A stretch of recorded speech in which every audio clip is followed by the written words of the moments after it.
Hey Waffle Gang, I do hope you're well. My name is Mark and today we're checking out some more Reddit stories, and if you do love a Reddit story, why not consider hitting that like, subscribe, maybe that notification bell too. Let's crack on. Today's first story comes from a throwaway account and is titled My 51 Nephew, Male 12, Caught Stage Fright that prevented him from playing piano in church, but received permission to try again from the youth pastor. His dad won't allow him to play though. I'm writing this regarding a situation that happened at church surrounding my 12-year-old nephew and a situation he told me about over the phone.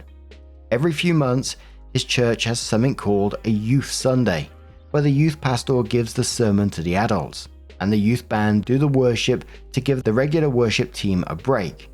The youth also do the church announcements and pass tithe baskets, and someone usually sings a song as the baskets are passed. That person was going to be my nephew, on the 15th of the 6th, who was going to play a worship song on piano, and this would be his first time playing in an adult service.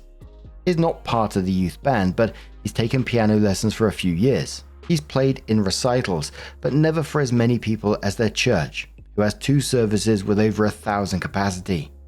But when he was about to play, he got nervous and started crying on the piano bench. One of the youth leaders went over to try and comfort him, but he couldn't muster the energy to try after crying/feeling embarrassed. The church was supportive and even gave him a standing ovation as the leader led him off stage, and my 12-year-old nephew called me last week to vent about the aftermath. During the week, he was angry and motivated to try again when the next Youth Sunday happened, and he even gained permission from the youth pastor to play the same song next time too. But the reason he called was because his dad said no after he relayed what the youth pastor said, and it's caused arguments between his parents because his mother thinks he should play. He said he and his mother were trying to convince him, but that he wasn't budging. And while I'm not a Christian anymore, I was raised religious, I can see the potential of an unspoken testimony when a kid overcomes his fears while potentially inspiring others, and I couldn't understand why my brother wouldn't support it. I decided to call him to understand his reasoning, and he explained he said no because it wouldn't be about God anymore. He said that his redemption should be somewhere else, like a recital that's not connected to the church. But when I tried to explain how he should be proud of his kid's motivation, he reiterated that church wasn't the place. But when I argued the point of church was literally redemption, I also told him that others could be inspired by his son's perseverance. But he said I didn't understand and that it was none of my business. I also told him how crazy it was that I had to try and convince him to support his son, but he wouldn't budge. I agree it's none of my business, but I can't understand not wanting to support your son over some self-imposed nonsense when the youth pastor supports it too.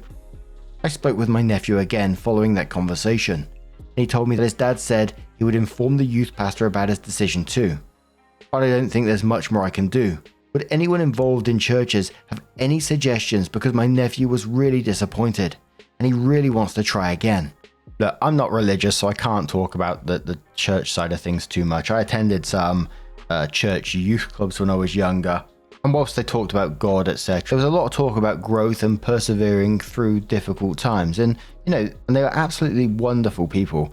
But the dad's logic in this makes absolutely zero sense to me. The kid wants to face his fear and try again. And whenever we went to these youth clubs and stuff and had talks, etc., they always talked about, like I said, perseverance through difficult times. It was literally a huge part of what it was about. I just wonder why the dad's being weirdly controlling about this. The congregation was supportive towards him, and the wife thinks he should play. He wants to do it himself. Why wouldn't you support that? Why wouldn't you want your 12-year-old to just go for it and support him all the way through it? It's such a weird mindset, I think. Is it really that it's because it wouldn't be about God, or is the dad projecting some kind of embarrassment? But OP came in with an update and said the general consensus I received on my last post was something I originally thought of, but didn't heed in the moment. I was emotional when my nephew called. He reached out to me because he couldn't get through to his parents, and I felt obliged to at least call my brother. But when people said that I was wrong to do so because it was none of my business, I was reminded of how I pushed past that thought to overstep due to my emotions. For that reason, I decided to call my brother back to apologize for telling him how to handle his family. He didn't ask for my opinion, and that was wrong of me. But when we spoke again, his tune changed from the first time when he opened up to me a little more. After I apologized for trying to insert myself into his business, he said he appreciated it and that he thought about our conversation and wanted to clarify a few things. He said he understood my urge to call him in hindsight. His son called me about a situation that wasn't my business, so in doing so, he said he made it my business, and for that reason, he wanted to clarify. He said he had spoke to his son about talking to others when mum and dad say no, something he had said all parents consider disrespectful. Going to someone else after a parent makes a decision, like asking mum for ice cream after dad said no. He also explained why he had planned to say no to the youth pastor's offer, to have him try again, because he needed to learn that you won't always get a second chance in life. But when I suggested that church could be the perfect place for a second chance, I tried to explain how church was supposed to be a family, and families want each other to succeed. The Bible literally states to build each other up in Christ, and what better place to allow God to use his son's perseverance as a testimony to inspire others. Years ago, there was a Christian movie from the VeggieTales series about Jonah and how God gives second chances.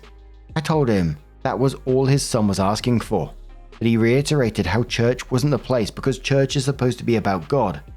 But when I asked why the youth pastor gave him permission, if it wasn't in God's will, he said the standing ovation his son received out of support made him upset, something he didn't say during our first call. When I asked why, he said his son didn't deserve the standing ovation because he didn't play, and he compared it to our participation trophy.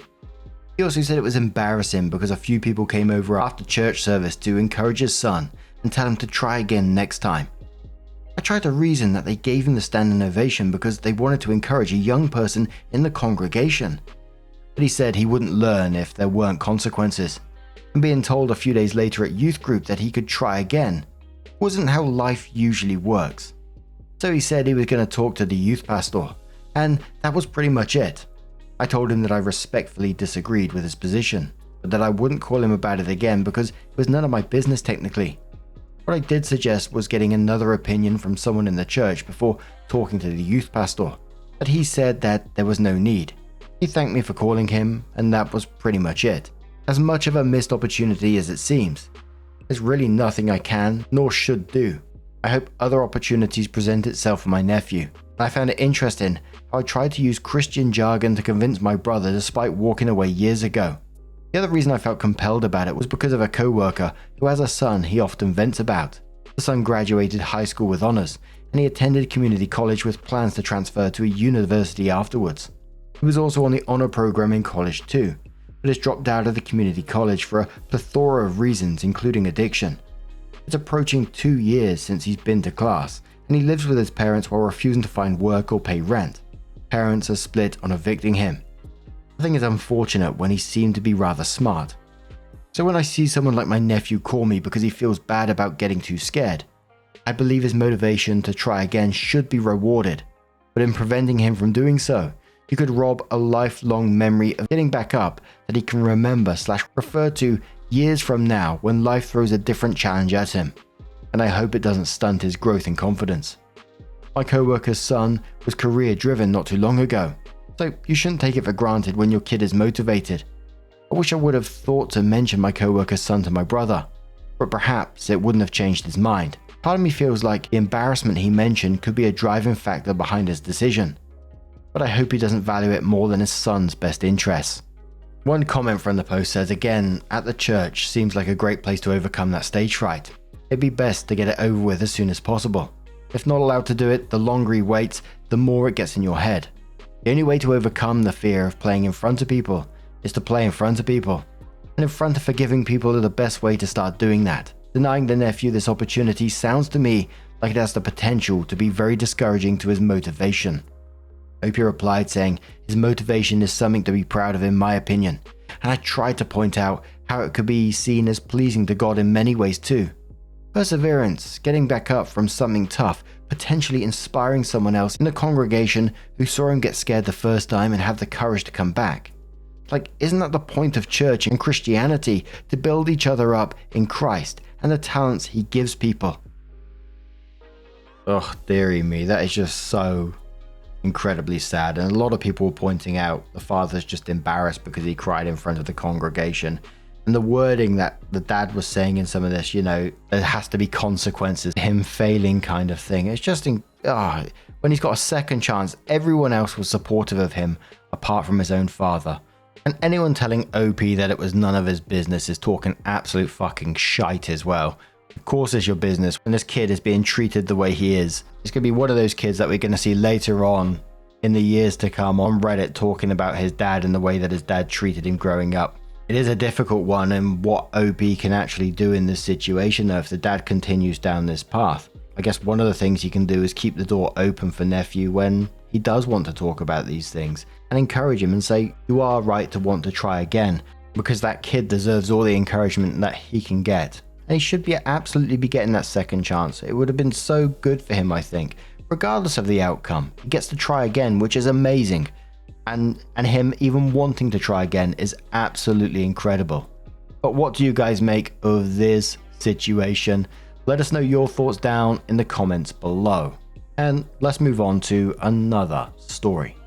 Now our next story, it comes from Fright Repulsive 9449, and it says, am I the asshole for living with my ex-girlfriend's mum after we broke up?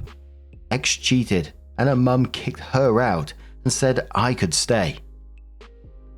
Sorry about the length and grammar. Here is some backstory. I met my ex, let's call her Lisa so it's less intense for me. Writing ex is still a lot, We met in high school and we started dating when we were 13. It was great. Her mother liked me and I loved Lisa. She was funny, smart, and was gorgeous. We spent a lot of time at her place. I was so happy back then. I didn't have parents, so I lived with my grandma. But she was more than enough. She was strong, funny in a crude way, lively, and a straight up badass.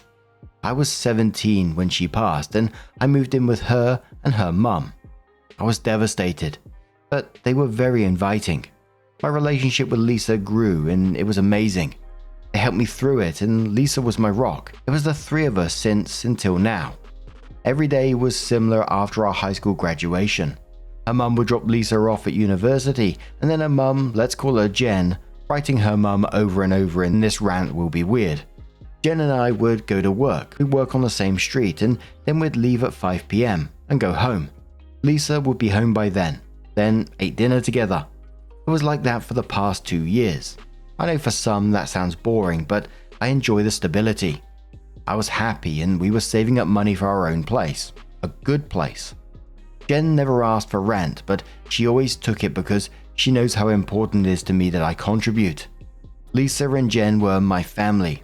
I was going to marry Lisa, and Jen was my best friend. I know it's weird that my best friend is my ex-girlfriend's mum. I found out she was cheating on me last month. She accidentally sent me a text that was clearly meant for him. I was devastated and started crying. It was unbearable. Jen heard me and I showed her my phone and she just held me. Lisa came home and instead of apologizing or making an excuse, she said with venom, I have a new and better man. Pack up. It repeats in my head most days. Jen snapped. There was screaming and swearing and Jen ended up telling Lisa she had 30 minutes to pack up. I just hid in the office and locked the door. I just couldn't handle it. I was paralyzed in that one spot. Lisa left about 2 hours later. Jen held me and said, this is your home for as long as you want it. If you want to move, I'll miss you, but you'll still be family. If you want, you can stay forever. Being told that really helped me feel safe and took away some of my nerves. Sometime when I wasn't around, Lisa and her dad came by to pick up her stuff. Lisa and Jen have had a couple of major fights, but Jen made it so I happen to never be around for most of them. Lisa and her friends are giving me a hard time, sending hurtful text messages. I just don't know how to deal with that. Lisa has been switching between calling me a loser for living with Jen and asking me for a second chance. I'm never getting back together with her. I don't love her anymore. I've succeeded in avoiding any one-on-ones with Lisa, but I'm eventually going to have to talk to her. Lisa has been living with her dad. He's tried to mediate, but that was not accepted by me. Jen's stance is whether I live here or not. Her daughter is not invited to live at home. Her actions are disgusting and she needs severe and permanent consequences. She told me that she still loves Lisa, but not the person she has become. I want to continue to live here for the time being. I sleep in the old office, which is now my room, and our old room is now the study. It's the one home I've ever had, and Jen is my best friend. A lot of people in my life think I'm responsible for Lisa being kicked out. That's what's got me questioning myself. Did I take her home away? Am I the arsehole if I continue to live with my ex's mum? Sorry for ranting and my grammar, I left out chunks because I'm still struggling or just missed it. Sorry it's so long. Crazy for Swayze says not the arsehole. Live with Jen. She views you as her child and I'm 99% sure of that. And she basically adopted you when your grandmother passed. She already told you to her you are family and you can stay. You staying or leaving doesn't change your position on Lisa. So no, you didn't take Lisa's home from her. Lisa took her home from herself when she cheated. Or you moving out will hurt both you and Jen in the long run. She wants you to stay and your home is with her, it sounds like. Seems to me you're overthinking it. Opie says I won't be moving out until it makes sense for me and Jen. We're just starting to find some sort of normality. I think we're both dealing with a lot and having someone in your corner helps. I've lived here for over 5 years. This is the first house I've ever lived in, so I'm pretty attached. Redneck says, not the arsehole. Don't disrespect Jen by allowing Lisa to decide who lives in the house. Your family and this is your home. That was Jen's decision. It's not like she's going to welcome Lisa back just because you leave anyway. Opie says, I won't, but being told something gets to you somehow. I appreciate everything she has ever done for me, and I do my best to show it. Oprah says, not the arsehole. Stay at Jen's for a while. She's clearly your mum now, but most people need to move out of their parents' home eventually. Work, save up, get yourself a good place, and you fucking call her every Wednesday and Sunday after you move out and have dinner with her as often as you can. When you say goodbye at the end of the phone calls or dinners, you tell her, I love you, mum. Opie says, thank you, I will. I plan on living there until I can get a place that I can call my own. I only want to have to move once. No matter what, I'm going to keep that relationship. It means the world to me. Never had a mum, but I think she is. The OP made an update saying, hi, iMail22 made a post a while ago asking if I was an arsehole for living with my ex-girlfriend's mum after she kicked my ex out. Most of the info is in my first post, but to recap my ex-girlfriend 22, I called her Lisa in my last post. She cheated on me and then said some cruel stuff, and her mum, called Jen, kicked her out. Her mum Jen said I was welcome to live here for as long as I want. I took the breakup hard. We were 13 when we started dating, and when I was 17 my grandma passed. I went to live with Lisa and Jen, and this house has been my home. I loved Lisa with everything I had, and Jen had become a mother figure for me.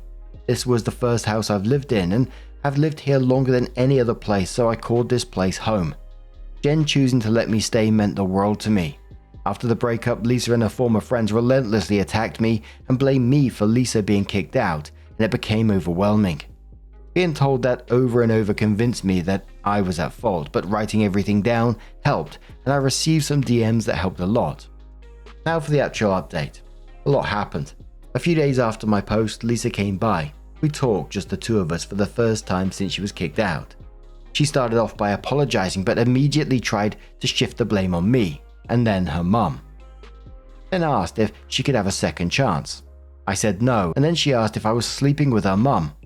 I said no, that she is the only person I have ever been intimate with, and that Jen was basically my mum. Then she said, so you're still in love with me, with a smugness that drove me insane.